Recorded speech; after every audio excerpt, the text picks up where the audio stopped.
আসসালামু আলাইকুম ওরহমতুল্লাহি ওবরাকাতুহ। বিসমিল্লাহ আলহামদুলিল্লাহ ওয়াসসালাতু ওয়াসসালামু আলা রাসূলিল্লাহ ওয়া বা'দ।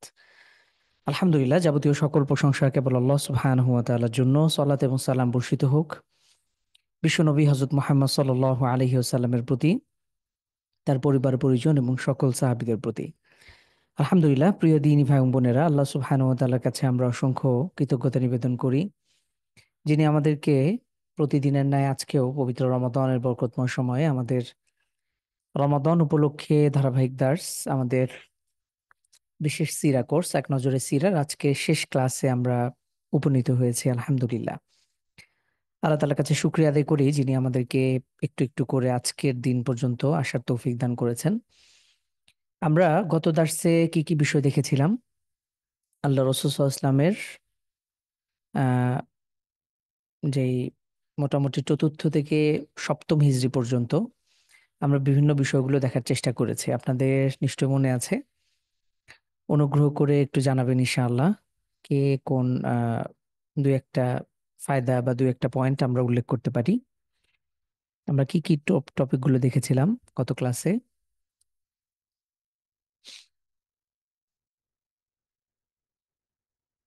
সবাই একটু কমেন্ট করতে পারি ইনশাআল্লাহ। আমরা গত দার্সে রাসূল সাল্লাল্লাহু আলাইহি ইসলামের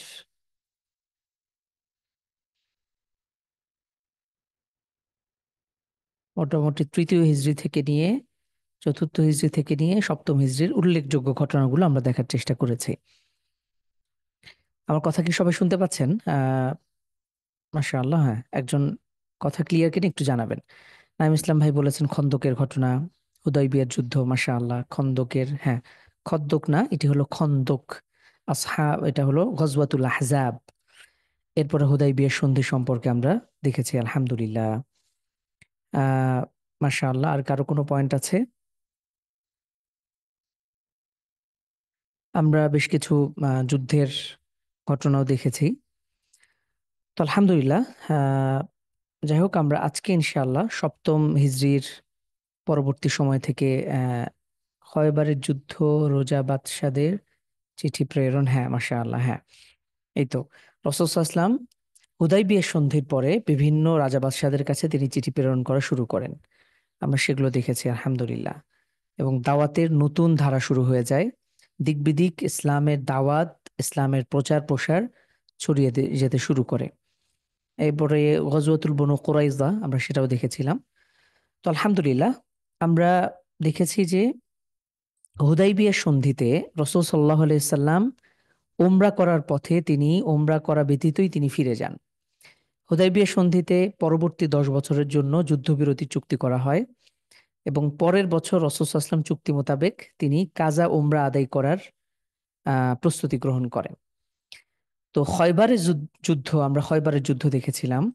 আহ এটি ছিল অন্যতম একটি যুদ্ধ এবং মুসলিমরা ব্যাপক পরিমাণ তারা গনিমত সংগ্রহ করেন। এই যুদ্ধের কিছুদিন পরেই নবী সাল্লাল্লাহু আলাইহি সাল্লাম সপ্তম হিজরির যুলকআদা মাসে, ঠিক বিগত বছরে সেই কাজা উমরা, যেহেতু বিগত বছরে উমরা আদায় করার সুযোগ লাভ করেননি, তিনি এই বছর কাজা উমরা আদায় করার জন্য প্রস্তুতি নেন। এবং এই সময় প্রায় 2000 সাহাবী সাথে ছিলেন রাসূল সাল্লাল্লাহু আলাইহি সাল্লামের। বিগত বছর যে সকল হুদায়বিয়া সন্ধিতে উপস্থিত থাকা প্রায় কতজন, হুদায়বিয়া সন্ধিতে কতজন সাহাবীরা উপস্থিত ছিলেন উমরার উদ্দেশ্যে? আপনাদের নিশ্চয় মনে আছে কতজন? একটু চ্যাট বক্সে জানাবেন ইনশাআল্লাহ।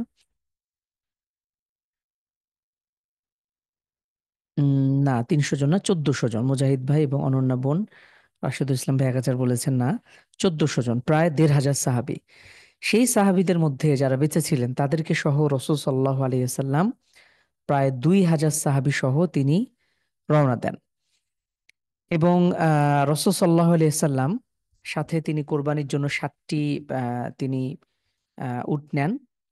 এবং রাসূল সাল্লাল্লাহু আলাইহি সাল্লাম মক্কায় প্রবেশের আগে একটি স্থানে, ইয়াজাজ নামক স্থানে, সেখানে আউস ইবনে খাওলা রাদিয়াল্লাহু আনহুকে 200 সাহাবীকে তিনি রেখে দেন। কারণ কারণ কখন কুফফাররা তারা সেখানে আহ, আহ, চুক্তি ভঙ্গ করে বসে, অথবা তারা যদি আবার মুসলিমদের উপর চড়াও হয়, কুফফারদের বিন্দুমাত্র আস্থা করা যায় না। তারা সবসময় মুসলিমদের বিপক্ষে, ইসলামের বিপক্ষে সর্বাত্মকভাবে তারা সবসময় ষড়যন্ত্রে লিপ্ত থাকে, এটি স্বাভাবিক। রাসূল সাল্লাল্লাহু আলাইহি ওয়াসাল্লাম এখানে বুদ্ধিমানের কাজ করেন, তিনি 200 সাহাবীকে সেখানে রেখে দেন এবং রাসূল সাল্লাল্লাহু আলাইহি ওয়াসাল্লাম নিজের উট কসওয়াতে করে তিনি রওনা হন। এবং এই দৃশ্যটি ছিল আসলে অসাধারণ। সে সময় মক্কার কুফফাররা, তারা একটি পাহাড় ছিল কুআইকিআন, একটা পাহাড়ে তারা দাঁড়িয়ে মুসলিমদের এই আগমন দৃশ্য তারা দেখছিল। কি অসাধারণ দৃশ্য যে 2000 সাহাবী তারা একত্রিত হয়ে খুব সুশৃঙ্খল ভাবে তারা আহ তারা মদিনায় মক্কায় প্রবেশ করছে এবং তারা উমরার জন্য তারা প্রস্তুতি গ্রহণ করছে। তো সে সময় কুফফাররা বলা বলি করতে শুরু করলো যে এই মুসলিমদেরকে কদ ওয়াহানাত হুম হুমা ইয়াসরিব, এই মুসলিমদেরকে বোধহয় ইয়াসরিবের জ্বর বা ইয়াসরিবের তাদেরকে এই এই অসুস্থতা তাদেরকে দুর্বল করে দিয়েছে। এই কথা যখন রাসূল সাল্লাল্লাহু আলাইহি ওয়াসাল্লাম শুনতে পেলেন, তখন সাহাবী রাদিয়াল্লাহু আনহুম আজমাইনদেরকে নির্দেশ দিলেন, তোমরা আহ উমরাতে দুটো বিষয় ইম্পর্টেন্ট পুরুষদের জন্য, একটা হলো রমল আর একটা হলো ইত্তিবা। অনেকে জানেন রমল হলো যে প্রথম 3 তাওয়াফ, আমরা জানি কাবা কাবা শরীফ আমরা 7 তাওয়াফ করি উমরা এবং হজে। এই 7 তাওয়াফের মধ্যে প্রথম 3 তাওয়াফে একটু দ্রুত, একটু দ্রুত পা ফেলা, একটু জোরে চলার ভান করা, এটা করা। তো রাসূল সাল্লাল্লাহু আলাইহি ওয়াসাল্লাম এটাকে নির্দেশ দিলেন যে তোমরা আহ এই এভাবে রমল করো যাতে করে কুফফারদের ধারণা ভুল প্রমাণিত হয়, অর্থাৎ তাদের কাছে দুর্বল সাজার কোনো কারণ নেই। একইভাবে ইত্তিবার তিনি নির্দেশ দেন। ইত্তিবা মানে হলো আমাদের ডান কাতকে খোলা রেখে নিচে দিয়ে বগলের নিচের দিয়ে আমরা বাম কাত এর উপরে কাপড় ছড়িয়ে দিই। আপনারা হয়তো হাজী সাহেবদের বিভিন্ন ছবি দেখে থাকবেন, তাদের ডান কাত কিন্তু খোলা থাকে। রাসূল সাল্লাল্লাহু আলাইহি ওয়াসাল্লাম এটা নির্দেশ দিয়েছিলেন যেন বীরের বেশে আহ সাহাবী রাদিয়াল্লাহু আনহুম আজমাইনরা তারা এভাবেই কুফফারদেরকে দেখিয়ে দেখিয়ে তারা বীরের বেশে তারা লাব্বাইক ধ্বনিতে আকাশ বাতাস প্রকম্পিত করে তারা উমরা আদায় করছিল। এটি একটি আসলে অসাধারণ দৃশ্য ছিল।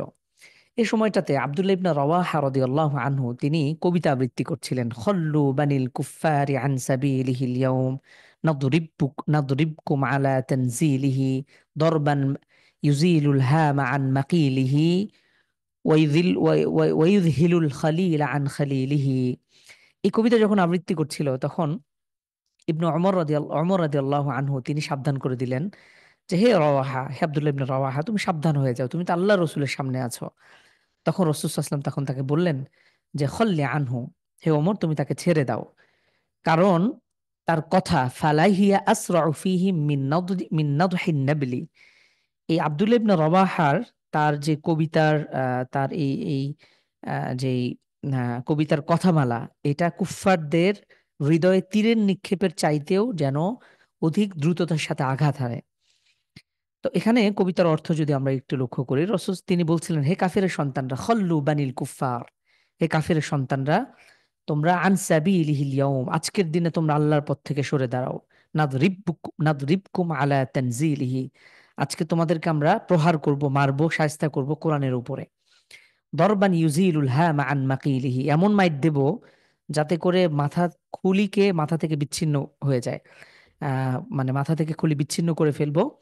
আর এমন মার হবে ওয়াইদ হিলুল খলিল আন খালিলিহি, যেই মারের ভয়ে একজন বন্ধু তার বন্ধুকে ভুলে যায়। এটি জাস্ট কুফফারদেরকে হুমকি দেওয়ার উদ্দেশ্যে, আহ তাদেরকে পাকড়াও করার উদ্দেশ্যে, কথা দিয়ে তাদেরকে ঘায়েল করার উদ্দেশ্যে এই কথাগুলো তিনি আবৃত্তি করছিলেন। এবং এটার প্রভাব আছে প্রিয় দিনী ভাই বোন, ক্ষেত্র বিশেষে অনেক সময় এই হুমকি ধামকির কাজে দেয়, আমরা এটা সব সময় লক্ষ্য করি। এবং রাসূল সাল্লাল্লাহু আলাইহি ওয়াসাল্লাম এখানে কবিতা আবৃত্তির, কবিতা চর্চার মতন বিষয়কেও তিনি এটাকে অ্যালাউ করেছেন।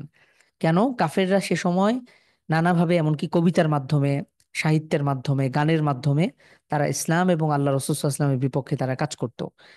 এটার বিপরীতে সাহিত্যের বিভিন্ন শাখা অবলম্বন করেও তাদের এই সকল কথার জবাব দেওয়া, এটা ইসলাম সম্মত। আমরাও যারা বিভিন্ন সময় লেখালেখি সাহিত্য চর্চা করতে আগ্রহী, তো তারাও চাইলে আপনাদের লেখনী শক্তিকে, আপনাদের সাহিত্য প্রতিভাকে ইসলামের পক্ষে আপনারা কাজে লাগাবেন। আজকে বাংলাদেশে আমরা প্রতিনিয়ত লক্ষ্য করি যে এই সাহিত্য মানেই, কবিতা মানেই এগুলো মানেই হলো নষ্টামি আর ভ্রষ্টামি।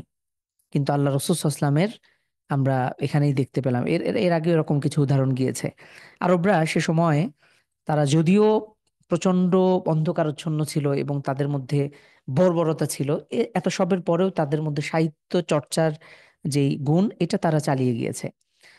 তো যাই হোক, রাসূল সাল্লাল্লাহু আলাইহি ওয়াসাল্লাম তাকে এই করতে বাধা দিলেন, এবং এই উমরা খুব সুন্দরভাবে রাসূল সাল্লাল্লাহু আলাইহি ওয়াসাল্লাম সুন্দরভাবে এই উমরা পালন করেন, এবং এর মাধ্যমে আল্লাহ সুবহানাহু ওয়া তাআলার ওয়াদা বাস্তবায়িত হয়।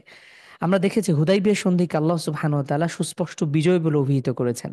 ইন্না ফাতাহনা লাকা ফাতহাম মুবিনা।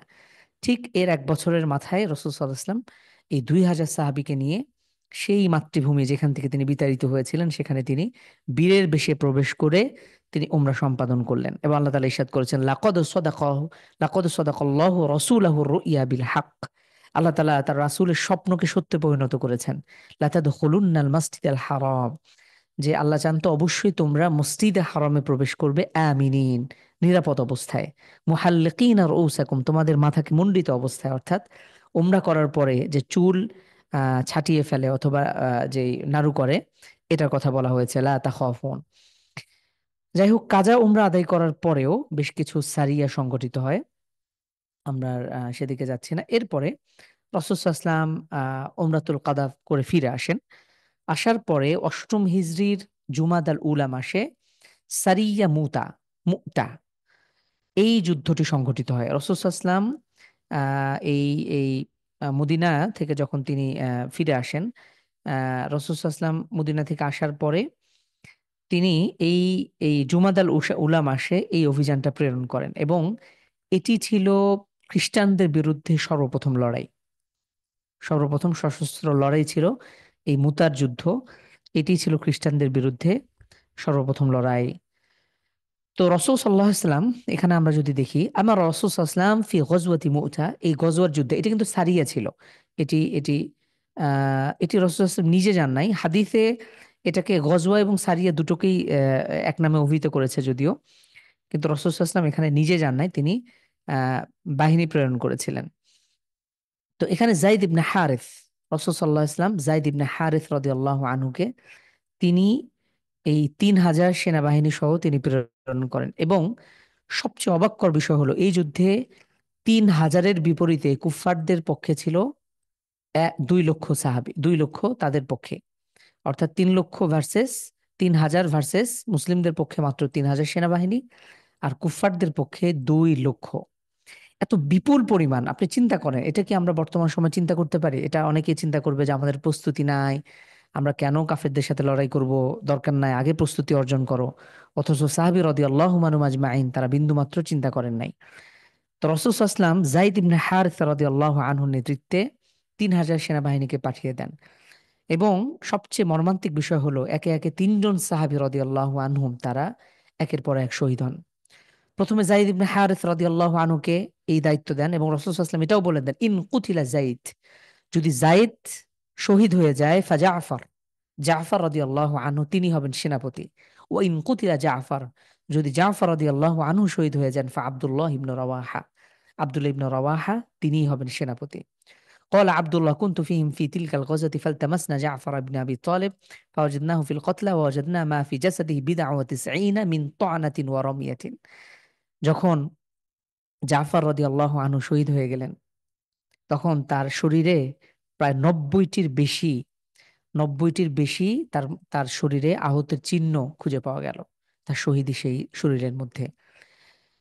যখন আব্দুল্লাহ ইবনে রাওয়াহা রাদিয়াল্লাহু আনহু তিনি এই মান নামে এই জায়গাটাতে পৌঁছেন, তখন তিনি জানতে পারেন হিরাক্লিয়াস, সেই রোমের হিরাক্লিয়াস, আমরা রাসূল সাল্লাল্লাহু আলাইহি ওয়াসাল্লামের সেই চিঠি কিন্তু হিরাক্লিয়াসের প্রতি পাঠানোর চিঠি আমরা দেখেছি বুখারীর ৭ নম্বর হাদিসে। রোমের সেই মহান সম্রাট, তার কাছে সেই আহ, সে ১ লক্ষ খ্রিস্টান বাহিনী নিয়ে সে প্রস্তুত হয়ে যায়। এই সংবাদ যখন সাহাবীদের কাছে আসে, খুব চিন্তায় পড়ে যায় কি করতে পারে। কিন্তু আব্দুল্লাহ ইবনে রাওয়াহা রাদিয়াল্লাহু আনহু তিনি ঈমান দীপ্ত একটা ভাষণ দেন। কি ভাষণ দেন? ইয়া কওম ওয়াল্লাহি ইন্নাল্লাতী তাকরাহুনা লিল্লাতী খরাজতুম তাতলুবুনা শাহাদা। হে আমার কওম, আল্লাহর কসম, তোমরা যে বিষয়টিকে অপছন্দ করছো, সেটাই তো, সেই উদ্দেশ্যে তো তোমরা বের হয়েছো এবং সেটাকেই তো তোমরা কামনা করো, সেটা হলো শাহাদা। প্রত্যেকেই আমরা শাহাদাত কামনা করি, প্রত্যেকেই আমরা মৃত্যুকে চাই। দেখুন প্রিয় দিনী ভাই, কিয়ামত পর্যন্ত কুফফার, ইসলাম এবং কুফরের মধ্যকার যে লড়াই, কিয়ামত পর্যন্ত তো লড়াই চলমান থাকবে। ক্ষেত্র বিশেষে সেটা মাঝে মাঝে ময়দানে থাকবে। বর্তমান সময়ে আমরা ফিলিস্তিনিদের সাথে মুসলিমদের, কুফফারদের যে লড়াই, এটা দেখছি আমরা কাশ্মীরে, আপনার এই মায়ানমারে, আপনার সুদূর সিরিয়াতে, শামে, পৃথিবীর দিকে দিকে এই কুফর এবং ইসলামের মধ্যকার লড়াই বা জিহাদ ফি সাবিলিল্লাহ আমরা লক্ষ্য করছি। এবং যুগে যুগে একজন কুফার, একজন কাফের ব্যক্তি, সে কেন বেঁচে থাকে? আপনাদের কি মাথায় এটা কখনো চিন্তা কাজ করেছে? একজন কাফের ব্যক্তি, সে বেঁচে থাকার মূল উদ্দেশ্য তার কি? জীবনের মিশন ভিশন কি? কেবলমাত্র সে দুনিয়াকে ভোগ করতে চায়। আর একজন মুসলিম ব্যক্তি, তার আসলে দুনিয়ার জীবনে পাওয়া না পাওয়ার কিছু নেই। একজন মুসলিম নামমাত্রই সে, তার জীবনের লক্ষ্য উদ্দেশ্য হলো সে আল্লাহর সন্তুষ্টি কামনা করবে, এমনটাই হওয়া উচিত। যদিও আমাদেরও এখন লাইফ স্টাইল হয়ে গেছে কুফফারদের মতো। তো একজন মুসলিম সে সার্বক্ষণিক মৃত্যুর প্রস্তুতি গ্রহণ করে থাকবে এবং তার পরম আকাঙ্ক্ষার বিষয় থাকবে শাহাদাতের মৃত্যু। আমি আল্লাহর রাস্তায় আল্লাহর সন্তুষ্টির জন্য আমি মৃত্যুবরণ করব। তো আব্দুল্লাহ ইবনে রাওয়াহা তিনি ঘোষণা করলেন, তোমরা যে বিষয়টিকে অপছন্দ করছো সেই বিষয়টির জন্যই তোমরা বের হয়েছো। যুগে যুগে, সেই আল্লাহ রসুলের যুগ থেকে নিয়ে আমরা এখনো পর্যন্ত, কিয়ামত পর্যন্ত আমরা এরকম কিছু মানুষদেরকে পাবো যারা মরার জন্য তারা বেঁচে থাকে, বাঁচার জন্য না। একজন কাফের, অবিশ্বাসী, তার তো দুনিয়ার বুকে, তার তো কিছু নাই, তার তো আখেরাতে আর পাবার কিছু নাই। সে দুনিয়াতে বেঁচেই থাকে দুনিয়াকে ভোগ করার উদ্দেশ্যে। আর একজন মুমিন ব্যক্তি, সে বেঁচেই থাকে মৃত্যুবরণ করবার জন্য, আল্লাহর কাছাকাছি হবার জন্য, আল্লাহর সাথে সাক্ষাৎ লাভের জন্য। তো এখানেই হলো গুরুত্বপূর্ণ পার্থক্য। এজন্যই আমরা দেখি কোথায় 3,000 আর কোথায় অপোজিটে 2 লক্ষ। আজকেও যারা অনেক সময় বলেন যে, বিভিন্ন সময় আপনারা দেখেছেন হামাস যখন ইসরায়েলের উপর হামলা চালিয়েছে, তখন এই পৃথিবী, এই অনেক রকম, এই আমরা লক্ষ্য করেছি যে অনেক আপনার মুসলিম স্কলার তারা বলেছে যে এই হামাসরা আক্রমণ করলো বিধায় এই মুসলিমদের উপর এত জুলুম নির্যাতন চলে এসেছে। আপনারা কি ঘটনাগুলো, এই মুতার উদাহরণ কি তাদের সামনে নাই? বদরের কোথায় 1,000, কোথায় 313 জন, সে উদাহরণ নাই? ওহুদের যুদ্ধে, খন্দকের যুদ্ধে, যুগে যুগে এভাবে আমরা লক্ষ্য করেছি। অথচ তারপরও এই ধরনের এবং এমনকি এমনও কথা বলে যে আমাদের তো প্রস্তুতি নাই বা আমাদের তো সেই সামর্থ্য নাই, তাহলে আমরা কিভাবে আমরা এই আমরা আমরা কুফফারদের বিরুদ্ধে লড়াই করব? অথচ আমরা ইতিহাস দেখি ভিন্ন বিষয়ে। তো আব্দুল্লাহ ইবনে রাওয়াহা এক ঈমান দীপ্ত ভাষণ দিলেন, ওয়ামা নুকাতিলুন নাসা বিআদাদিন ওয়ালা কুওয়াতিন ওয়ালা কাসরাতিন। ঐতিহাসিক একটা কথা। হে কওম, তোমরা জেনে রাখো, আমরা তো কুফফারদের বিরুদ্ধে লড়াই করি না আমাদের শক্তির বিনিময়ে লড়াই করি না, আমরা আমাদের সংখ্যার বিনিময়ে লড়াই করি না, সংখ্যার মাধ্যমে লড়াই করি না, আমাদের সংখ্যার মাধ্যমে বিজয় আসে না। মা নুকাতিলুহুম ইল্লা বিহাদাদ দ্বীন, আমরা কেবলমাত্র কুফফারদের সাথে লড়াই করি দ্বীনের মাধ্যমে, ইসলামের বলে বলিয়ান হয়ে, ইমানি শক্তিতে আমরা বলিয়ান হয়ে কুফফারদের বিরুদ্ধে লড়াই করি। এবং আপনারা দেখবেন, আপনি চিন্তা করেন, ধরেন ইসরায়েল, ইসরায়েলের পক্ষে সারা পৃথিবী কুফফাররা একত্রিত। আমেরিকা, আমেরিকা তাদের সর্বাত্মক সহযোগিতা করে, তাদের আধুনিক অস্ত্রশস্ত্র, তাদের সব রকম সাপোর্ট। আজকের ইউরোপ বলেন, সব রকম কুফফাররা, তারা আল কুফরু মিল্লা ওয়াহিদা, কুফফাররা যুগে যুগে সব সময় তার একই গোষ্ঠী, তার একক, ইসলামের বিপক্ষে। তো এখন পর্যন্ত আপনারা লক্ষ্য করেছেন হামাসকে কি একদম গুড়িয়ে দেওয়া সম্ভব হয়েছে? হামাসের এই গুটি কয়েক, এই নিঃস্ব বাহিনী, তাদেরকে এখনো পর্যন্ত নিঃশেষ করা সম্ভব হয়নি। আপনারা দেখেছেন 20 বছর এই আফগানিস্তানে তারা মুসলিমদের বিপক্ষে, তারা বছরের পর বছর ধরে বিলিয়ন বিলিয়ন অর্থ খরচ করে এই ইসলামের বিপক্ষে তারা লড়াই করেছে, এই ইউএস বাহিনী। অথচ তারা কি এত শক্তি থাকে সত্ত্বেও এই প্রশ্ন কখনো জাগে না আপনাদের মধ্যে যে আজকের আমেরিকা, আজকের কুফফাররা, তারা তাদের সর্বস্ব তারা ব্যয় করছে ইসলামের বিপক্ষে, যুদ্ধের ময়দানে, জিহাদের ময়দানে, ফিলিস্তিনে, সর্বত্র। আফগানিস্তান একটা জ্বলন্ত উদাহরণ। এরপরেও আফগানের এই সমস্ত মোল্লাদেরকে বিলুপ্ত করা তাদের পক্ষে সম্ভব হয় নাই। তারা অবশেষে সেই মাটি থেকে বিদায় নিতে বাধ্য হয়েছে। কারণ কি? কারণ হলো আল্লাহর সাহায্য, নুসরত। মুসলিমরা যুগে যুগে কখনো সংখ্যার বিনিময়ে, কখনো আধিক্যতার বিনিময়ে, কখনো শক্তিতে এটা লড়াই করে না, তারা আল্লাহর সাহায্য নিয়ে তারা লড়াই করে। ইল্লা বিহাদাদ দ্বীন, আব্দুল্লাহ ইবনে রাওয়াহা সেই একই কথাই বলেছেন। আল্লাযী আকরামানাল্লাহু বিহি, যেই দ্বীনের মাধ্যমে আল্লাহ তাআলা আমাদেরকে সম্মানিত করেছেন। ফান্তলিকু, হে কওম, তোমরা সামনে অগ্রসর হও। ফাইন্নামা হিয়া ইহদাল হুসনাইন, তোমাদের সামনে দুটা কল্যাণ রয়েছে, যে কোনো একটা কল্যাণ তোমরা হাসিল করবা। কোনটা? ইম্মা যুহুর, হয় তোমরা বিজিত হবা, ও ইম্মা শাহাদা, হয় তোমরা মৃত্যুবরণ করবা। তোমাদের হারাবার কিছু নাই। তোমরা হয় বিজয় বেশে তোমরা গাজী হয়ে ফিরে যাবা, অথবা তোমরা শহীদ হয়ে আল্লাহ তাআলার কাছে তোমরা ফিরে যাবে, জান্নাতে সবুজ পাখি হয়ে তোমরা জান্নাতে ঘোরাঘুরি করবে। এটা ছিল সেই ঐতিহাসিক ভাষণ। 2 লক্ষ এই কুফফারদের বিপক্ষে মাত্র 3,000 সাহাবী এটা নিয়ে তারা অগ্রসর হন।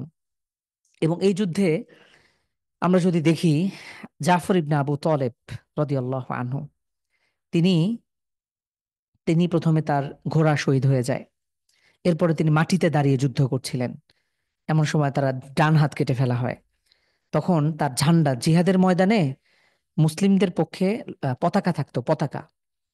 আজকে মুসলিম সন্তানরা, আমাদের ইউথরা, তারা বিদেশি এই খেলাধুলার মধ্যে ডুবে থেকে আমরা লক্ষ্য করি এই সমস্ত আর্জেন্টিনা, ব্রাজিল, কোথায় ইতালি, এই কুফফার দেশের পতাকাকে তারা গর্বের সাথে তাদের বাড়ির উপরে, তারা তাদের শরীরে, তারা তাদের গাড়িতে, বাড়িতে সর্বত্র তারা এটাকে ঝুলিয়ে রাখে।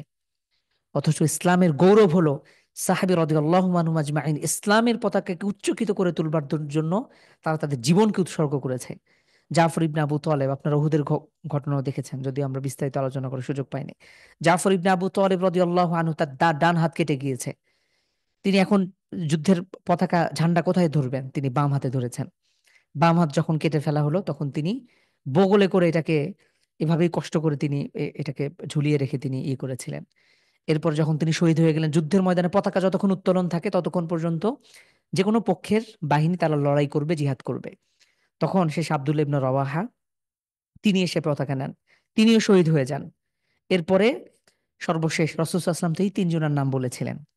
অবশেষে সাইফুল্লাহ খালিদ ইবনে ওয়ালিদ রাদিয়াল্লাহু আনহু, তিনি ততদিন ইসলাম গ্রহণ করেছেন। আলহামদুলিল্লাহ, হুদাইবিয়া সন্ধির পরে তিনি ইসলাম গ্রহণ করেছেন।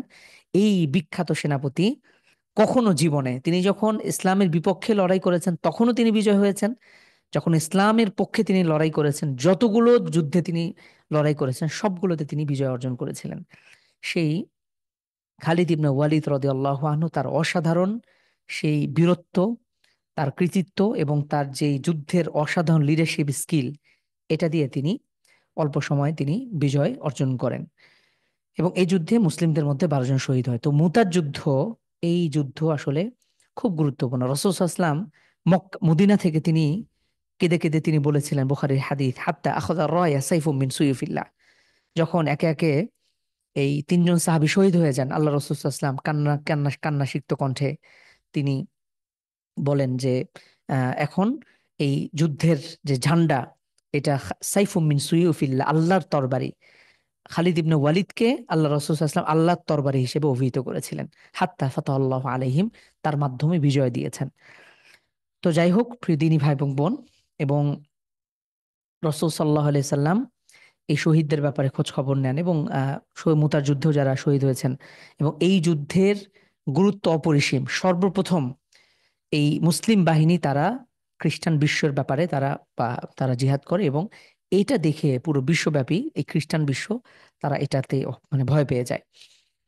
তো যাই হোক, মুতার যুদ্ধের পরে বেশ কিছু সারিয়া সংগঠিত হয়। এরপরে আমরা যদি অষ্টম হিজরিতে চলে যাই, শাবান মাসে মক্কা বিজয়ের ঘটনা ঘটে, ফাতহ মক্কা, ঐতিহাসিক ঘটনা। মূলত আমরা দেখেছি হুদাইবিয়ার সন্ধির পরে 10 বছরের জন্য যুদ্ধবিরতি ঘোষণা করা হয়, কিন্তু এরপরে মক্কা বিজয় কেন?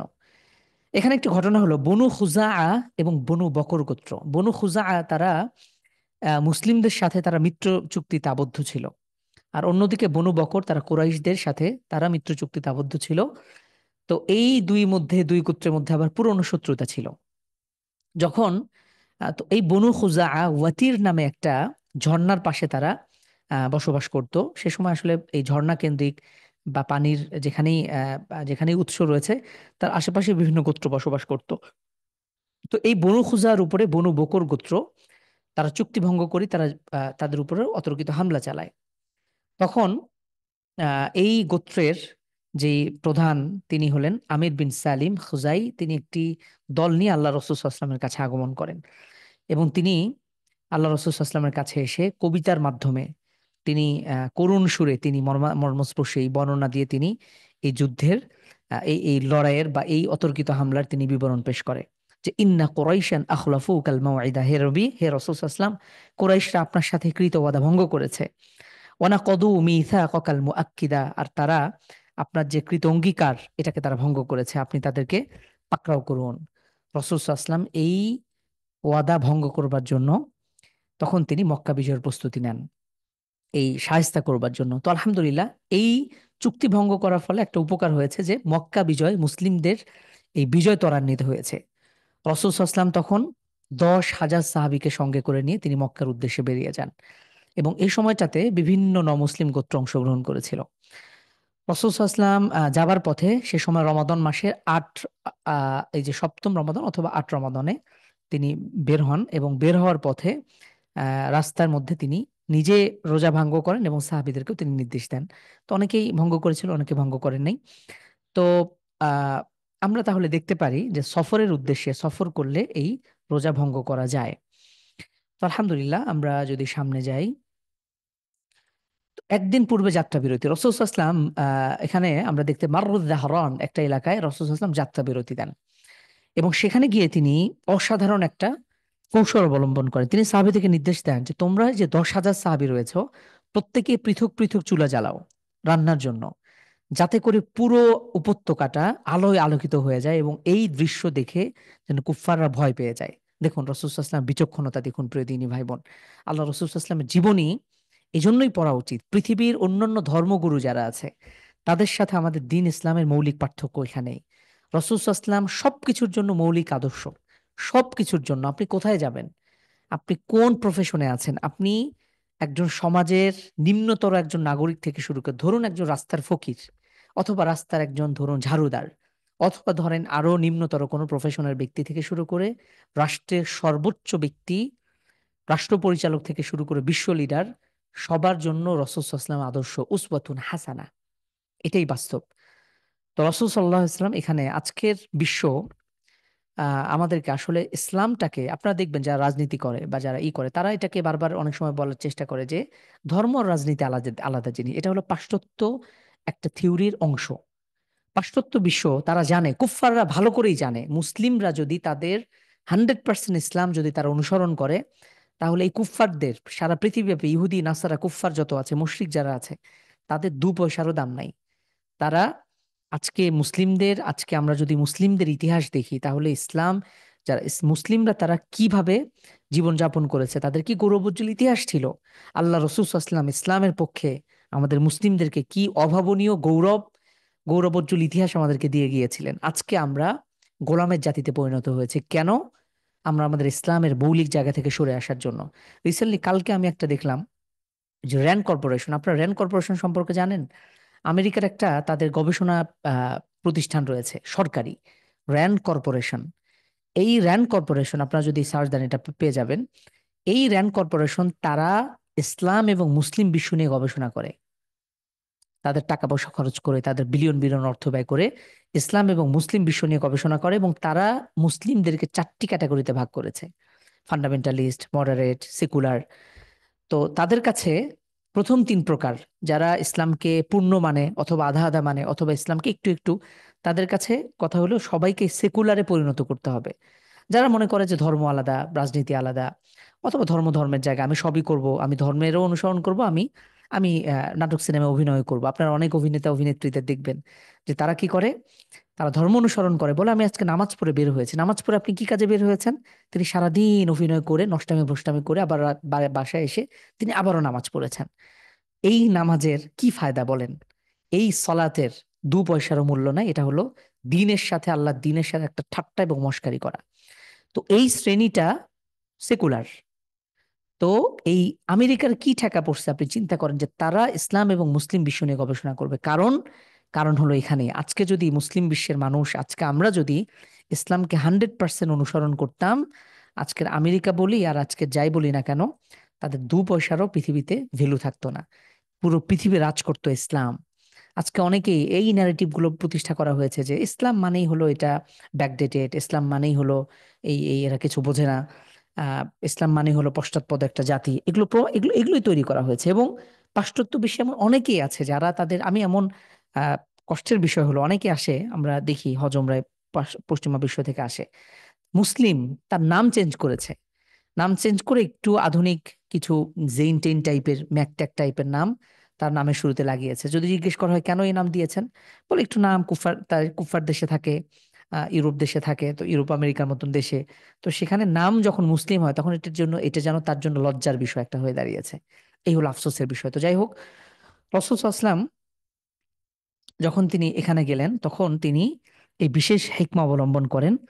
আহ, এই এই দৃশ্য দেখে আবু সুফিয়ান, প্রথমে আব্দুল ইবনে চাচা আব্বাস রাদিয়াল্লাহু আনহু, আব্বাস রাদিয়াল্লাহু আনহু তিনি ততদিন আগে ইসলাম গ্রহণ করেছেন, এবং তিনি দেখলেন যে মুসলিমদের সেনাবাহিনী তো প্রায় 10,000, যদি তারা যুদ্ধে অবতীর্ণ হয় তাহলে তো অবস্থা খারাপ হয়ে যাবে। তখন তিনি চিন্তা করলেন যে কিভাবে সন্ধি করা যায়।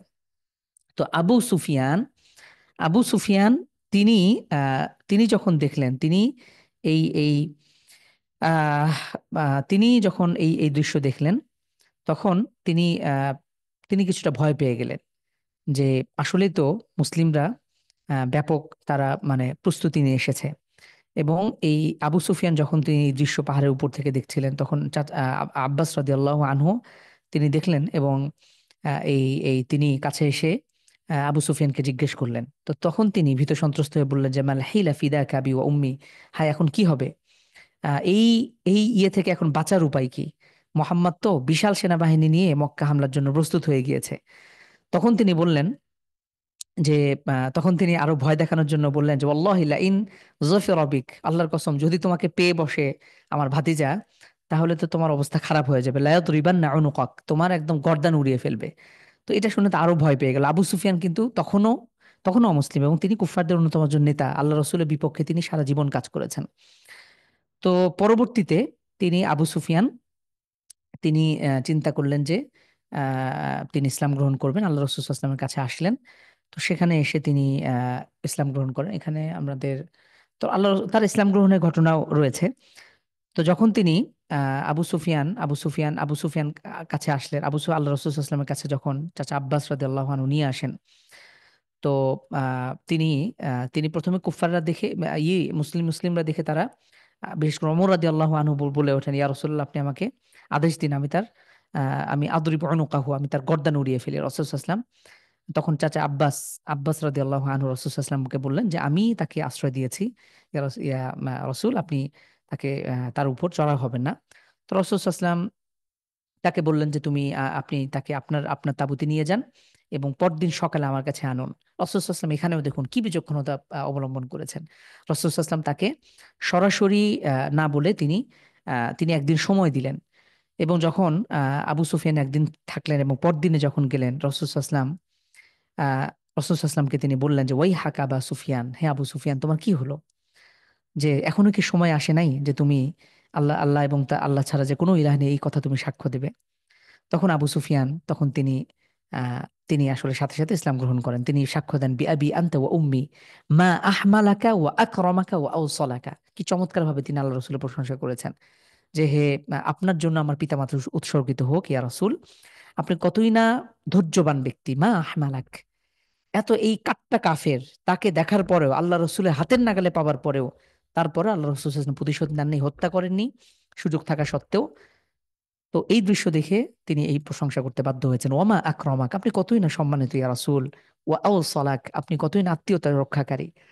তো তখন তিনি ইসলাম গ্রহণ করেন। তো যাই হোক, আবু সুফিয়ান যখন ইসলাম গ্রহণ করলো আলহামদুলিল্লাহ, তখন ইসলাম যেন আরো এক ধাপ এগিয়ে গেল।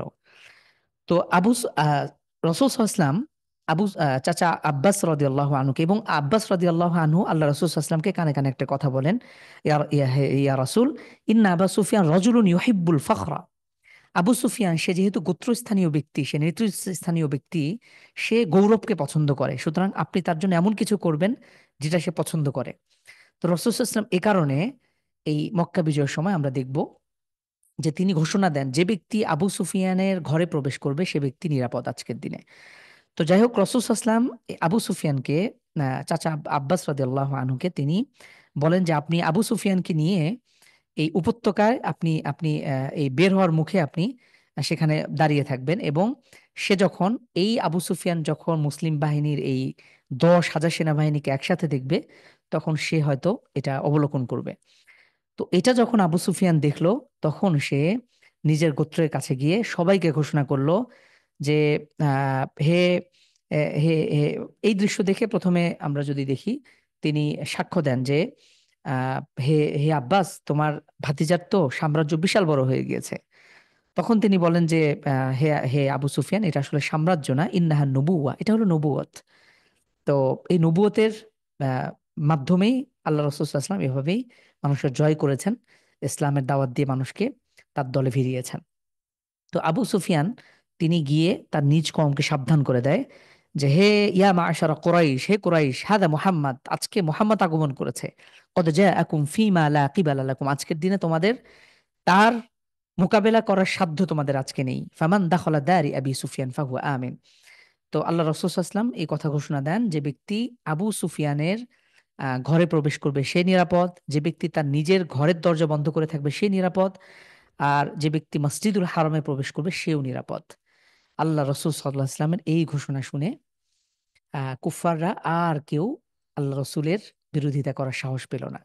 আল্লাহ রসুল সাল্লাল্লাহু আলাইহি ওয়াসাল্লাম 10,000 সাহাবী বেষ্টিত হয়ে তিনি বীরের বেশে একজন অসাধারণ তিনি একজন লিডার হয়ে তিনি তিনি মধ্যমণি হয়ে তিনি এই মক্কায় প্রবেশ করলেন।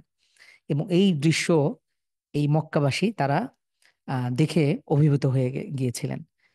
তো রসুল সাল্লাল্লাহু আলাইহি ওয়াসাল্লাম এখানে আমরা যে বিষয়টা দেখি যে রসুল সাল্লাল্লাহু আলাইহি ওয়াসাল্লাম বিনা রক্তপাতে তিনি এই মক্কা বিজয় করেছিলেন।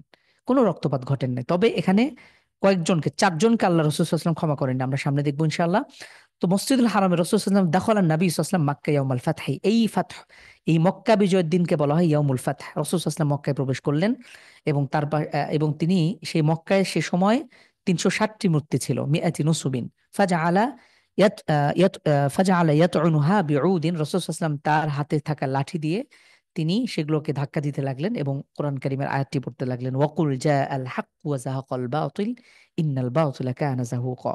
যে নিশ্চয় হে নবী আপনি বলুন, হক এসেছে এবং বাতিল বিলুপ্ত হয়েছে, এবং বাতিল তো বিলুপ্ত হওয়ারই। তো আলহামদুলিল্লাহ রাসূল সাল্লাল্লাহু আলাইহি ওয়াসাল্লাম এই দিনে সবাইকে সাধারণ ঘোষণা দেন, লা তাথরিবা আলাইকুমুল ইয়াউম। রাসূল সাল্লাল্লাহু আলাইহি ওয়াসাল্লাম বলেন যে আজকের দিনে তোমাদের উপরে কোনো রকম অভিযোগ নেই। এবং রাসূল সাল্লাল্লাহু আলাইহি ওয়াসাল্লাম এই কাবার দায়িত্ব স্থানান্তর করেন। সে সময় এই কুরাইশ গোত্রের বনু হাসিম গোত্র তারাই এটাকে এই মক্কার যে এরা কাবা ঘরের যে রক্ষণাবেক্ষণ এটা তারা করতেন। এবং চাচা আব্বাস রাদিয়াল্লাহু আনহু তিনি আগে থেকেই হাজীদের খেদমতে তারা নিয়োজিত ছিলেন। এবং ওসমান বিন তলহা রাদিয়াল্লাহু আনহু তিনি, তার ফ্যামিলি, এই কাবা ঘরের যে চাবি রয়েছে এই চাবি তার কাছে থাকতো। পরবর্তীতে তিনি যখন হিজরত করেছিলেন তখন তো এই দায়িত্ব তিনি রেখে চলে গিয়েছিলেন। আজকের এই মক্কা বিজয়ের দিনে রাসূল সাল্লাল্লাহু আলাইহি ওয়াসাল্লাম ওসমান বিন তলহা রাদিয়াল্লাহু আনহু, তিনি কিন্তু ওই না, আমাদের ওসমান বিন তলহা না, ওসমান বিন আফফান রাদিয়াল্লাহু আনহু না, তৃতীয় খলিফা না, ইনি আরেকজন ওসমান বিন তলহা রাদিয়াল্লাহু আনহু। রাসূল সাল্লাল্লাহু আলাইহি ওয়াসাল্লাম তার হাতে চাবিটি তুলিয়ে দেন। তো সেখান থেকে নিয়ে কিন্তু এখনো পর্যন্ত কাবা ঘরের যে চাবির দায়িত্ব এটি সেই ওসমান বিন তলহা রাদিয়াল্লাহু আনহুর যে বংশধর তারাই এটা রক্ষণাবেক্ষণ করে আসছে। এরপরে রাসূল সাল্লাল্লাহু আলাইহি ওয়াসাল্লাম সেখানে 8 রাকাত সালাত আদায় করেন এবং বেলাল রাদিয়াল্লাহু আনহুকে আজানের ঘোষণা দেন। সেই সময় সর্বপ্রথম বাইতুল্লায় আজান হয়, সেই আজানের ধ্বনিতে যেন আকাশ বাতাস প্রকম্পিত হয়েছিল বেলাল রাদিয়াল্লাহু আনহুর মধুর আজানের মাধ্যমে। এই দৃশ্য মক্কাবাসী তারা এটাকে প্রত্যক্ষ করেছে। এবং এই যে সাধারণ ঘোষণা, রাসূল সাল্লাল্লাহু আলাইহি ওয়াসাল্লাম যে সাধারণ ঘোষণা দিয়েছেন যে যখন বলছেন যে আজকের দিনে তোমরা কি আশা করো, রাসূল সাল্লাল্লাহু আলাইহি ওয়াসাল্লাম বলেছেন তুমি তো আখুন করিম ইবনু আখিন করিম, তুমি তো সম্মানিত ভাই এবং তুমি আমাদের সম্মানিত ভাইয়ের সন্তান। তো রাসূল সাল্লাল্লাহু আলাইহি ওয়াসাল্লাম সবাইকে সাধারণ ঘোষণা করে দেন। এবং এটা আসলে পৃথিবীর ইতিহাসে বিরল, আপনি কোথাও কোনো এরকম বিনা রক্তপাতে যে এটা আপনি পাবেন না। তো যাই হোক, এখানে আরো কিছু অন্যান্য বিধান আল্লাহ রাসূল সাল্লাল্লাহু আলাইহি ওয়াসাল্লাম এখানে আরো কিছু বিধান দেন। এরপর হিজরি, আমরা একটু দ্রুত যাই, আমাদের আজকে শেষ করতে হবে ইনশাআল্লাহ। হিজরি 8ম সনে শাওয়াল মাসে হুনাইনের যুদ্ধ সংঘটিত হয়। তো এই যুদ্ধটা, এটা এই হাওয়াজিন এবং বনু সাকিব গোত্র মক্কা বিজয়ের যেই ইটা ছিল এটা মেনে না নেওয়ার কারণে তারা মুসলিমদের বিপক্ষে প্রস্তুতি নিতে থাকে।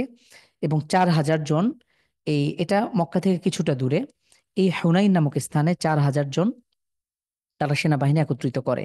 রাসূল সাল্লাল্লাহু আলাইহি ওয়াসাল্লাম 6ই শাওয়াল এই 12,000 মক্কা থেকে কিন্তু এই অভিযান পরিচালনা করেন। অর্থাৎ 10,000 বাহিনীর সাথে তিনি আরো 2,000 মুসলিম এখানে যুক্ত করে নেন। সেখান থেকে মক্কা থেকে বের হয়ে তিনি এই যুদ্ধে কুফাররা তাদের সকল শক্তি দিয়ে চেষ্টা করলেও আলহামদুলিল্লাহ রাসূল সাল্লাল্লাহু আলাইহি ওয়াসাল্লাম তিনি এই যুদ্ধে জয়ী হন। তো আমরা যদি দেখি এই আচ্ছা এই যুদ্ধে কুফফারদের ছিল কয় হাজার? কুফফারদের ছিল মাত্র 4,000। আর মুসলিমদের কতজন? 12,000 সৈন্য। এ সম্পর্কে কোরআন কারিমে বেশ আয়াত এসছে। তো এই দৃশ্য দেখে এই 12,000-এর মধ্যে 2,000 তো মুসলিম আছে, তো তারা আলোচনা করতে লাগলো যে এটা তো স্বাভাবিক ব্যাপার, কুফফাররা তো হারবেই। তো যেহেতু 4,000-এর বিপরীতে 12,000 জন, তো মুসলিমরা অবশ্যই জিতবে। তো সে সময় এই আত্মতৃপ্তির কারণে রসুল আল্লাহ সুবহানাহু ওয়া তাআলা ওহী অবতীর্ণ করেন, ওয়ায়াউমা হুনাইনিন ইযা আজাবাতকুম কাসরাতুকুম ফালাম তুগনি আনকুম শাইআ।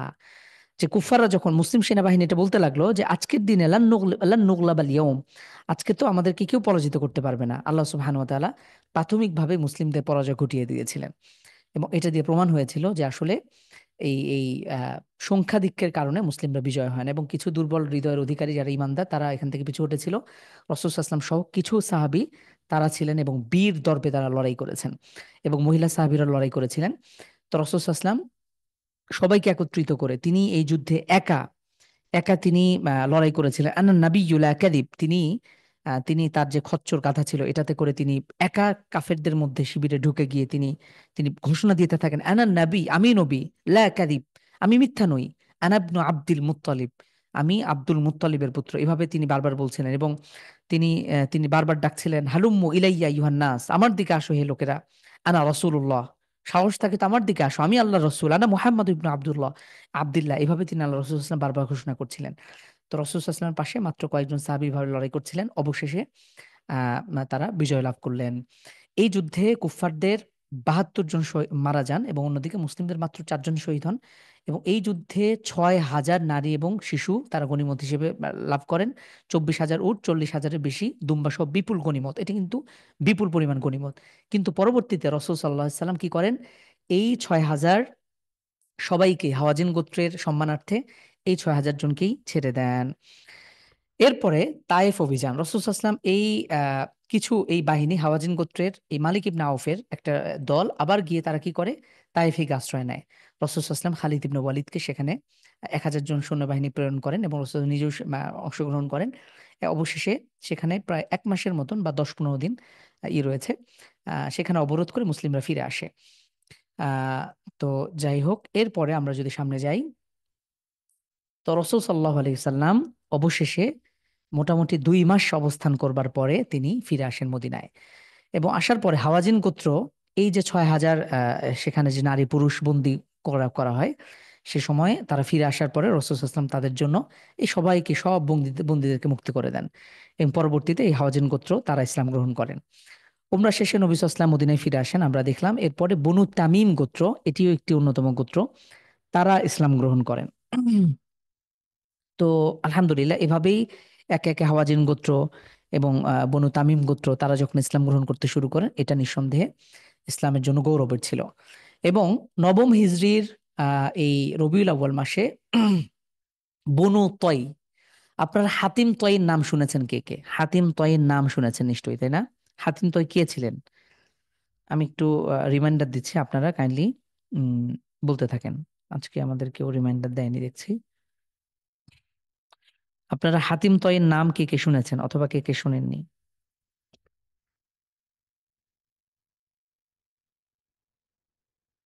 একটু ওয়েট। আমাদের আজকে শেষ করতে হবে, আমাদের এখন অনেকগুলো বাকি।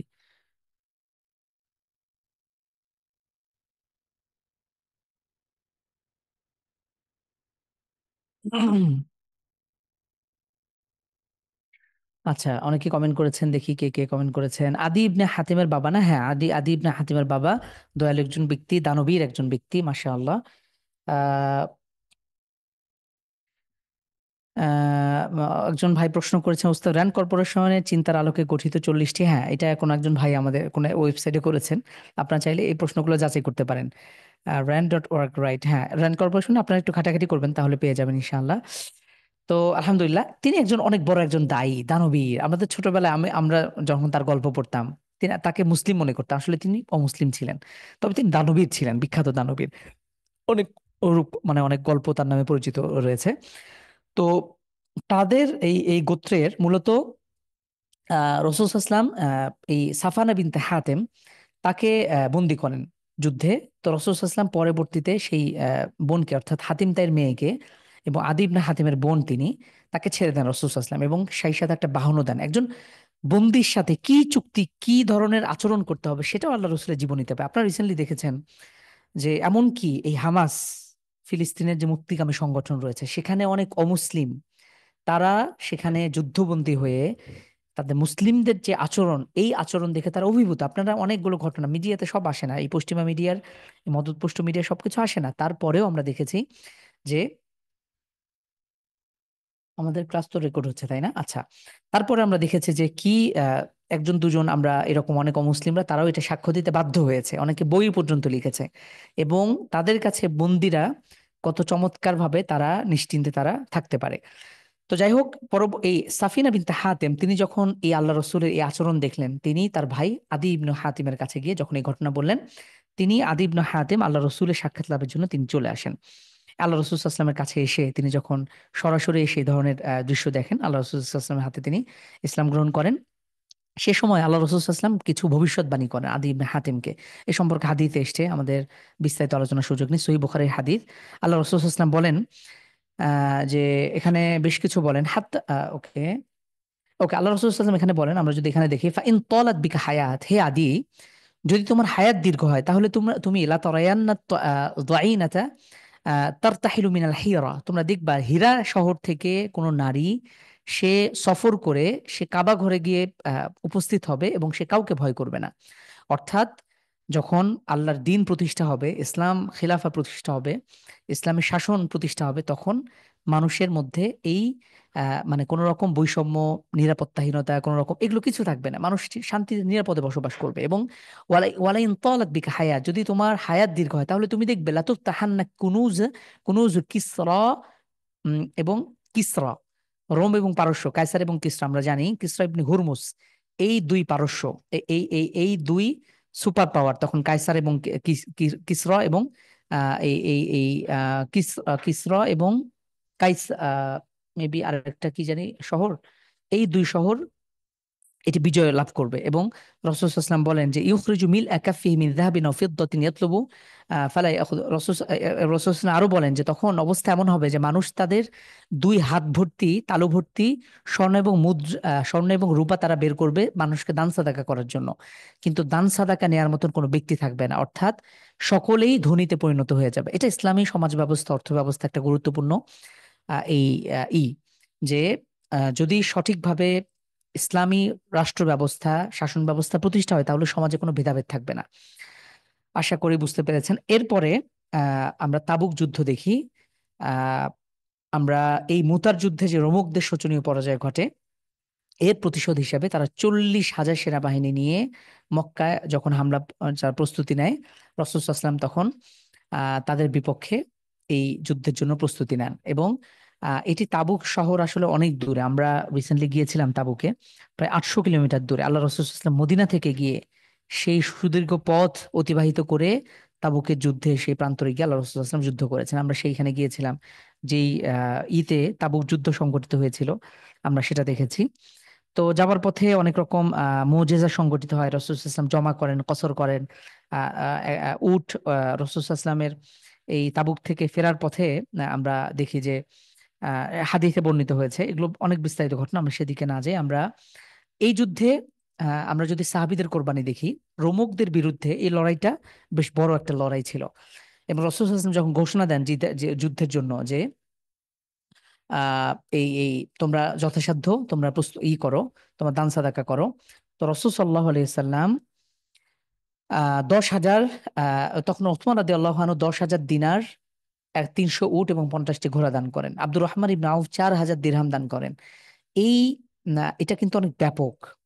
10,000 দিনার, ধরেন 300 উট, আপনি বর্তমান সমাজ যদি সাথে তুলনা করেন, একটা উটের দাম, প্রত্যেকটা উটের দাম মোটামুটি মানের একটা উটের দাম বাংলা টাকা ধরেন 1 লক্ষ টাকা, আরো বেশি, আর ভালো মানের উট আরো দাম বেশি।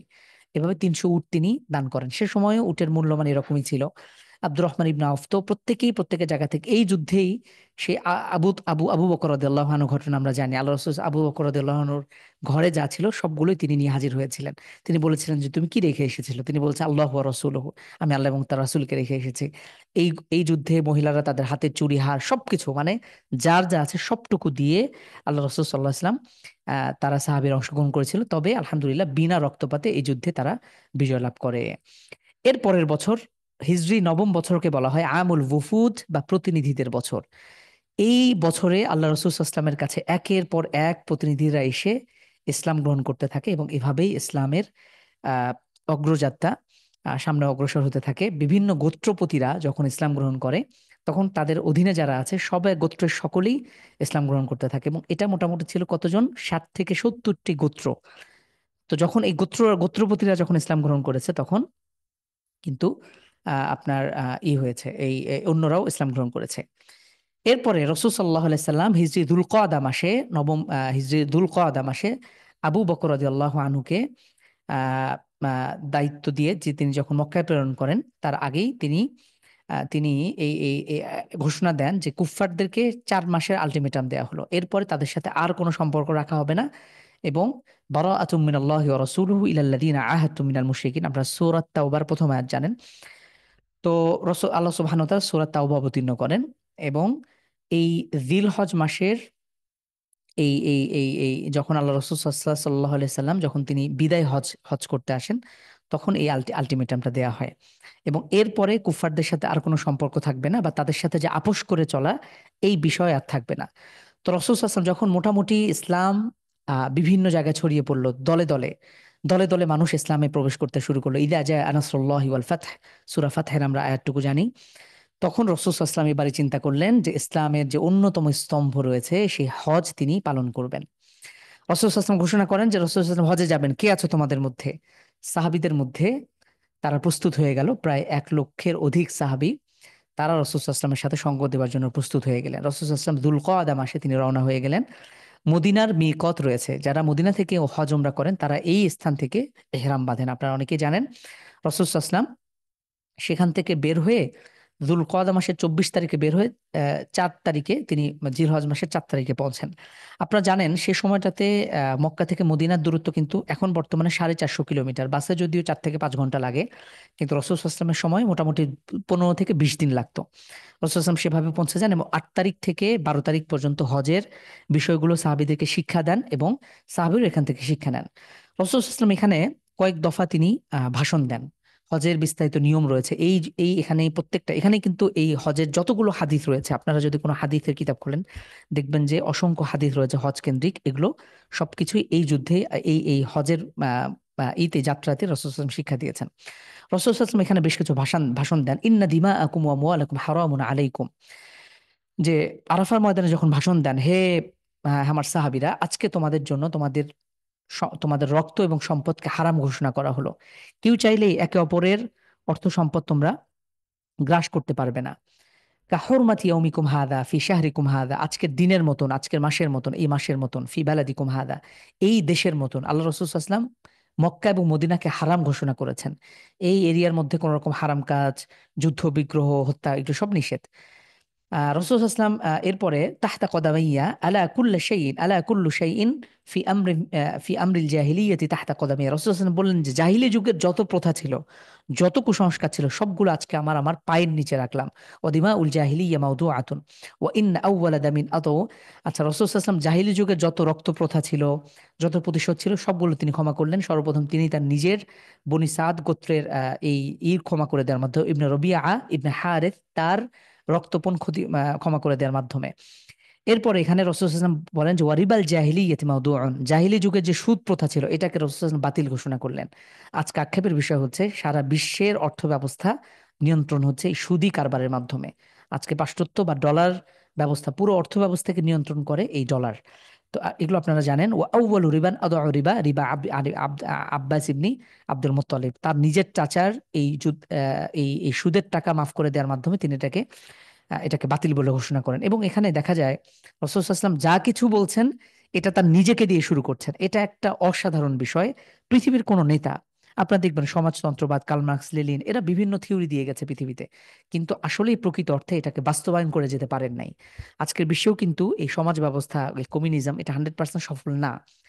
রাসূল সাল্লাল্লাহু আলাইহি ওয়াসাল্লাম অন্যদিকে তার জীবদ্দশাতেই তিনি যেই জীবন আদর্শ নিয়ে হাজির হয়েছেন, এটাকে তিনি 100% ফুলফিল করে তিনি পৃথিবী থেকে বিদায় নিয়েছেন।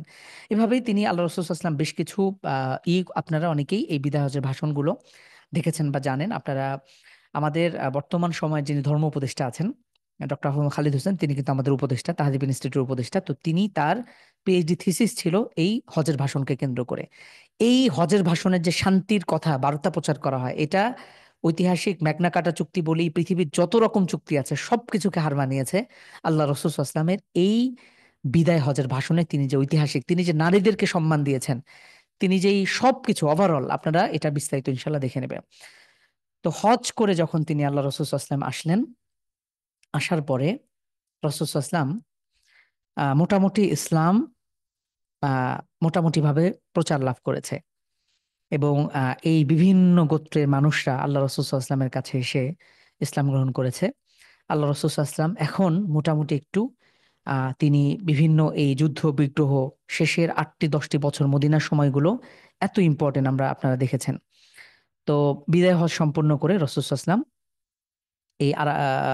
যখন তিনি চলে আসেন, তখন তিনি অসুস্থ হয়ে পড়েন। আমরা যখন দেখি রাসূল সাল্লাল্লাহু আলাইহি ওয়াসাল্লাম একদিন ওহুদের ময়দানে এসে তিনি এই ওহুদের যারা শহীদ তাদের কাছে তিনি সেখানে দোয়া করেন, এবং তিনি মিম্বারে ফিরে আসেন। এসে তিনি বলেন, ইন্নী ফারাতুন লাকুম ওয়া আনা শাহীদুন আলাইকুম, যে আমি তোমাদের থেকে পৃথক, আমি তোমাদের জন্য কি করব, আমি তোমাদের জন্য সাক্ষ্য দেব। লা আনজুরু ইলা হাউদিল আন, আমি যেন আমার হাউজে কাউসারকে আমি দেখতে পাচ্ছি। রাসূল সাল্লাল্লাহু আলাইহি ওয়াসাল্লাম এই কথা বলেন। ওয়া ইন্নী উতিতু মাফাতিহা খাযাইনিল আরদ, আর আল্লাহ সুবহানাহু ওয়া তাআলা আমাকে দুনিয়ার কি দিয়েছেন? আল্লাহ সুবহানাহু ওয়া তাআলা আমাকে এই দুনিয়ার গোপন যত খাজানা রয়েছে এগুলোর চাবিকাঠি আমাকে দিয়েছেন। আও মাফাতিহাল আরদ ওয়া ইন্নী ওয়াল্লাহি আনা মা আখাফু আলাইকুম আন তুশরিকু বা'দি, আমি এই বিষয় ছাড়া আর অন্য কোনো কিছুকে ভয় করি না যে তোমরা আমার পরে আল্লাহ তাআলার সাথে শিরিক করবে। এই ভয় আমরা করি না। আমি এই ভয় করি, ওয়ালাকিন আখাফু আলাইকুম আন তানাফাসু ফিহা, তোমরা আ তোমরা শিরিকের ব্যাপারে একে অপরের সাথে প্রতিযোগিতা করবে। রাসূল সাল্লাল্লাহু আলাইহি সাল্লাম এই এই ভবিষ্যৎবাণী, এই কথাটি বলেন যে যে তোমরা দুনিয়া অর্জনের ব্যাপারে যে তোমরা একে অপরের সাথে প্রতিযোগিতা করবে। ওয়ালাকিন আখাফু আলাইকুম আন তানাফাসু ফিহা, এই দুনিয়ার যত চাকচিক্যতা, এই দুনিয়া অর্জনের আমাদের যে প্রতিযোগিতা, এটাই আমাদেরকে ধ্বংস ডেকে আনে। তো রাসূল সাল্লাল্লাহু আলাইহি ওয়াসাল্লাম এভাবেই শেষের দিকে আমরা এটা বিভিন্নভাবে প্রমাণ পাই। রাসূল সাল্লাল্লাহু আলাইহি ওয়াসাল্লাম শেষ বছরে এই রমাদান মাসে প্রত্যেক বছর রাসূল সাল্লাল্লাহু আলাইহি ওয়াসাল্লাম জিবরিল আলাইহিস সালামের সাথে একবার করে কোরআন শোনাশুনি করতেন। শেষ বছর রাসূল সাল্লাল্লাহু আলাইহি ওয়াসাল্লাম ২ বার শোনালেন, এবং রাসূল সাল্লাল্লাহু আলাইহি ওয়াসাল্লাম প্রত্যেক বছর শেষের ১০ দিন ইতিকাফ করতেন। কিন্তু রাসূল সাল্লাল্লাহু আলাইহি ওয়াসাল্লামের জীবনের শেষ রমাদান তিনি ২০ দিন ইতিকাফ করেছিলেন। এটা এটা এই হিজরি ৯ম বছরে আমরা লক্ষ্য করি। এই ঘটনা দেখে আবু বকর রাদিয়াল্লাহু আনহু তিনি খুব ভয় পেয়ে গেলেন, এবং আবু বকর রাদিয়াল্লাহু তাআলা আনহু প্রচন্ড কান্না করছিলেন। এই সাহাবী বর্ণনা করেন যে আমরা চিন্তা করলাম যে এই আবু বকরের কি হয়ে গেল বৃদ্ধের, এই বৃদ্ধ মানুষের, সে বারবার কান্না করছে।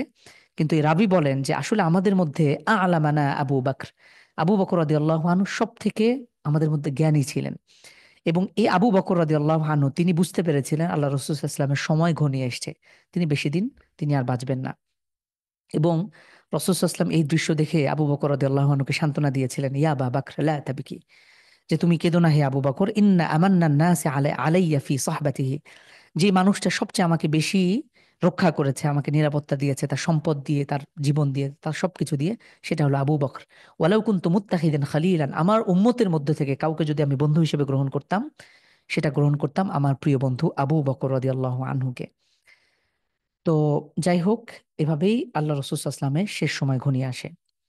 আল্লাহ রাসূল সাল্লাল্লাহু আলাইহি সাল্লাম শেষ দিকে তিনি অসুস্থ হয়ে পড়েন। তিনি শেষ সপ্তাহে আমরা যদি দেখি যে রাসূল সাল্লাল্লাহু আলাইহি সাল্লাম তিনি অসুস্থ হন, এবং তার মাথায় প্রচন্ড ব্যথা, তার জ্বর এসে যায়।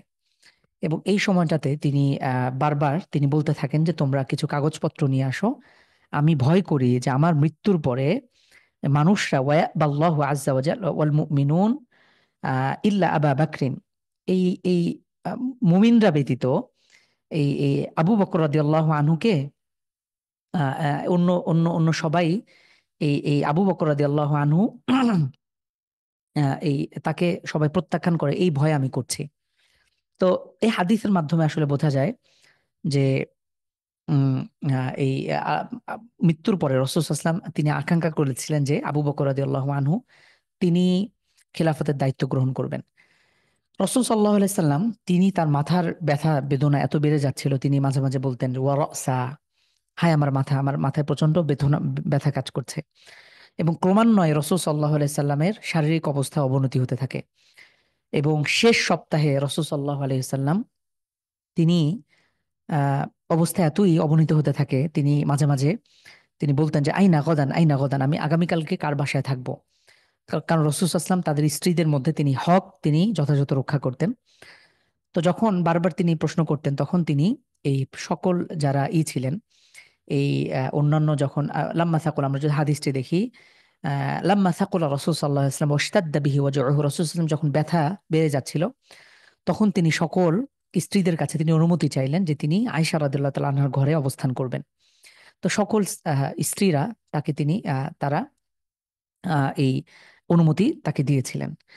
এবং এই সময়টুকু রাসূল সাল্লাল্লাহু আলাইহি ওয়াসাল্লাম সবসময় তার পাশে আয়েশা রাদিয়াল্লাহু তাআলা আনহা তিনি ছিলেন এবং সেবা শুশ্রূষা করছিলেন। এবং আমরা শেষ সময়ের দিকে যদি দেখি, এই সময় এসেও, শেষ সময়ে এসে একদম মৃত্যুর শেষ সপ্তাহের ঘটনা এগুলো ঘটছে। আল্লাহ রাসূল সাল্লাল্লাহু আলাইহি ওয়াসাল্লামের ক্রমান্বয়ে রোগ, এটা বেদনা আরো বেড়েই চলছে। এবং রাসূল সাল্লাল্লাহু আলাইহি সাল্লাম বারবার তিনি বলছিলেন, মৃত্যুর 4 দিন আগে বৃহস্পতিবার আল্লাহ রাসূল সাল্লাল্লাহু আলাইহি সাল্লাম বারবার করছিলেন যে কলো, তোমাদের কাছে কোরআন রয়েছে, তোমরা এটাকে গ্রহণ করো, তোমরা কোরআন সুন্নাহ এড়িয়ে চলো, তোমরা তোমরা তোমরা এই ধরনের একে অপরের এই নিয়ে তোমরা বাড়াবাড়ি করবে না।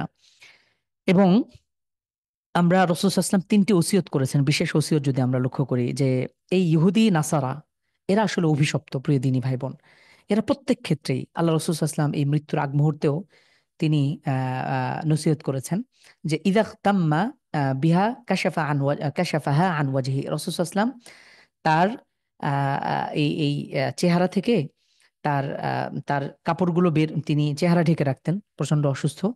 তিনি তার চেহারা উন্মুক্ত করে তিনি বলতেন লানাতুল্লাহি আলাল ইয়াহুদ ওয়ান নাসারা, এই ইহুদি এবং নাসারা তাদের উপরে এই লানত, আল্লাহর লানত অবতীর্ণ হোক। ইত্তাখাযু কুবুর আম্বিয়াইহিম ইউহাযযিরু মা সানাউ মাসাজিদ, এই ইহুদি নাসারারা তারা তারা তাদের আম্বিয়াদের, নবীদের কবরকে তারা মসজিদ বানিয়েছে।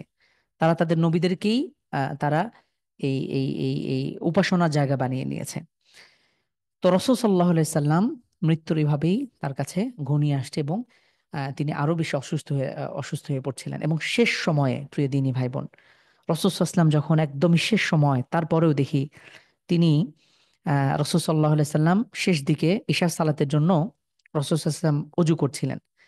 তিনি বারবার ওযু করছেন, 3বার ওযু করছিলেন, 3বারই তিনি অজ্ঞান হয়ে যাচ্ছিলেন।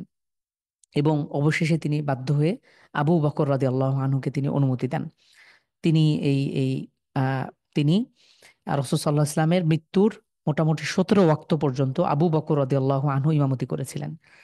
এবং শেষ সময়ে এসে রাসূল সাল্লাল্লাহু আলাইহি সাল্লাম আহ, এই মৃত্যুর দিনেও রাসূল সাল্লাল্লাহু আলাইহি সাল্লাম আহ, তিনি তার এই ফজরের সময় সোমবারে জামাত চলা অবস্থায় রাসূল সাল্লাল্লাহু আলাইহি সাল্লাম বললেন যে এই তোমরা এই রাসূল সাল্লাল্লাহু আলাইহি সাল্লামের ঘর যেহেতু মসজিদে নববীর সাথেই, তিনি বলছিলেন যে পর্দার ঘরটাকে একটু এই ঘরের পর্দাকে উঠিয়ে দাও। রাসূল সাল্লাল্লাহু আলাইহি সাল্লাম এই তার নিজের ঘর থেকে সাহাবীদের এই চমৎকার জামাতে নামাজ আদায়ের দৃশ্য তিনি দেখছিলেন। এই দৃশ্য দেখে তিনি মুচকি হেসেছিলেন।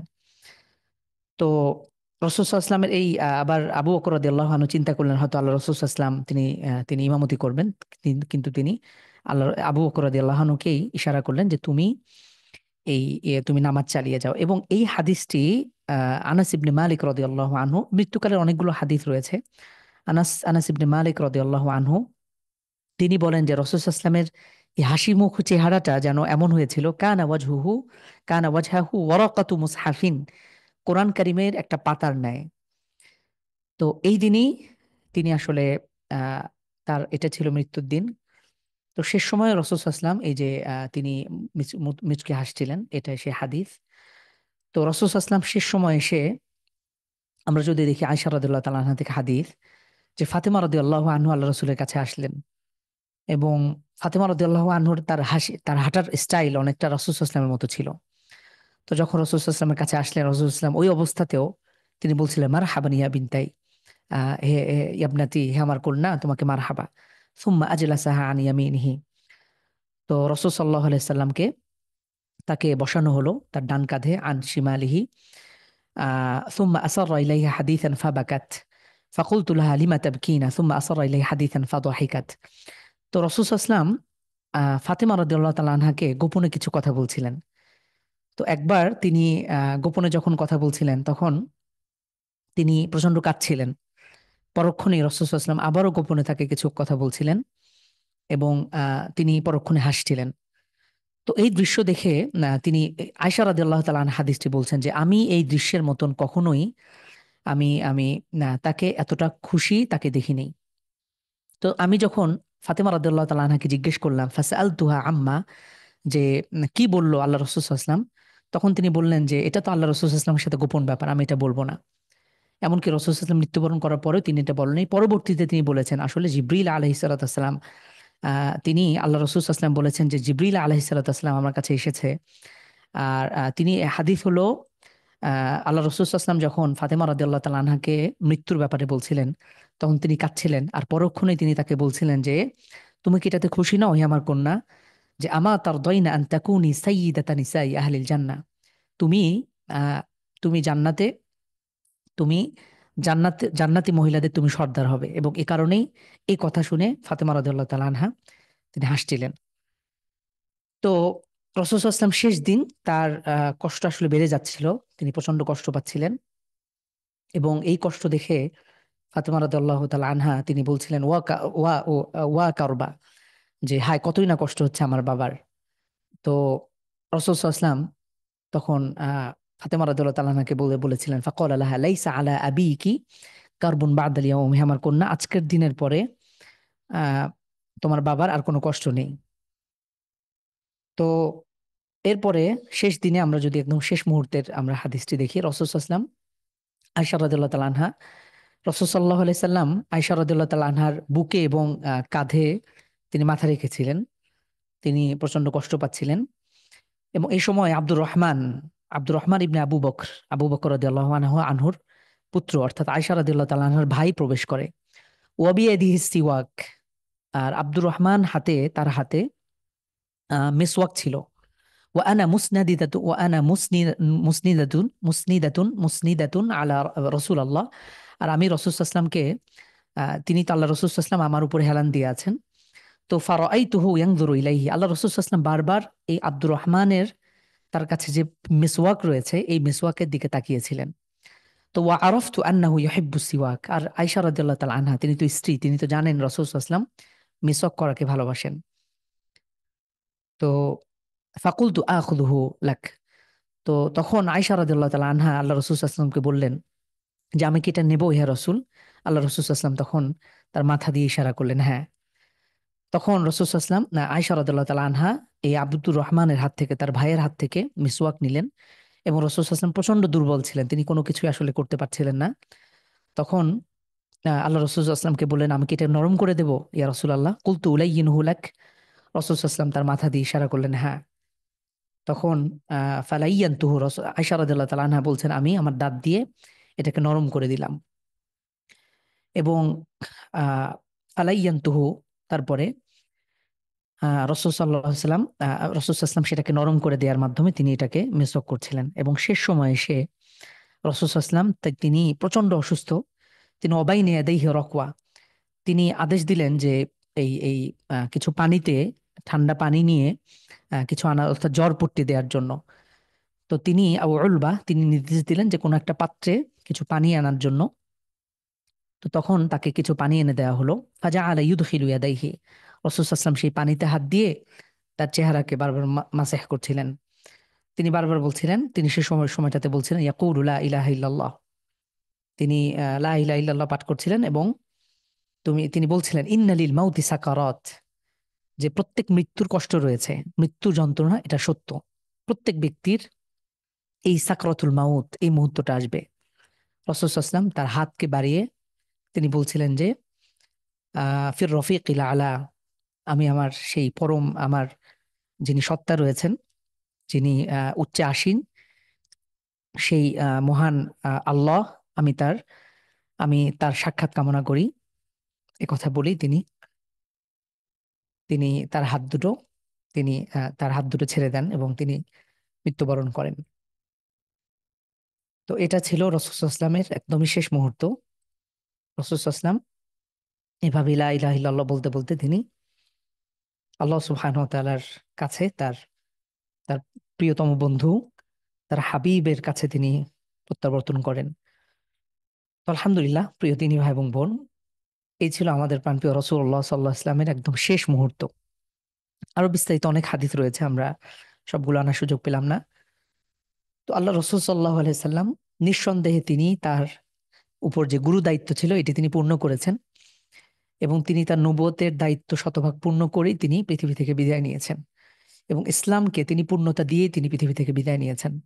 কোরআন কারিমে সুস্পষ্ট আয়াত, আল ইয়াউমা আকমালতু লাকুম দীনাকুম ওয়া আতমামতু আলাইকুম নি'মাতি ওয়া রাদিতু লাকুমুল ইসলাম দীনা, আহ যে আমি তোমাদের দিনকে পূর্ণ করে দিলাম, ওয়া আতমামতু আলাইকুম, এই দিন পূর্ণতা করে দেওয়ার মাধ্যমে আল্লাহ সুবহানাহু ওয়া তাআলা আমাদের উপরে আহ নিয়ামত দান করেছেন।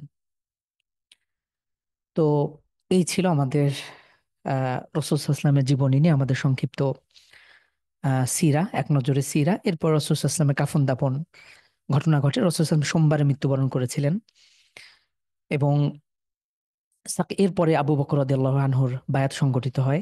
আমরা বিস্তারিত এই ঘটনা জানি, এবং আল্লাহ রাসূল সাল্লাল্লাহু আলাইহি ওয়াসাল্লাম তিনি তো নবী, তিনি তো সাধারণ মানুষ, তো তার মৃত্যুবরণ করতেই হবে, এটাই স্বাভাবিক।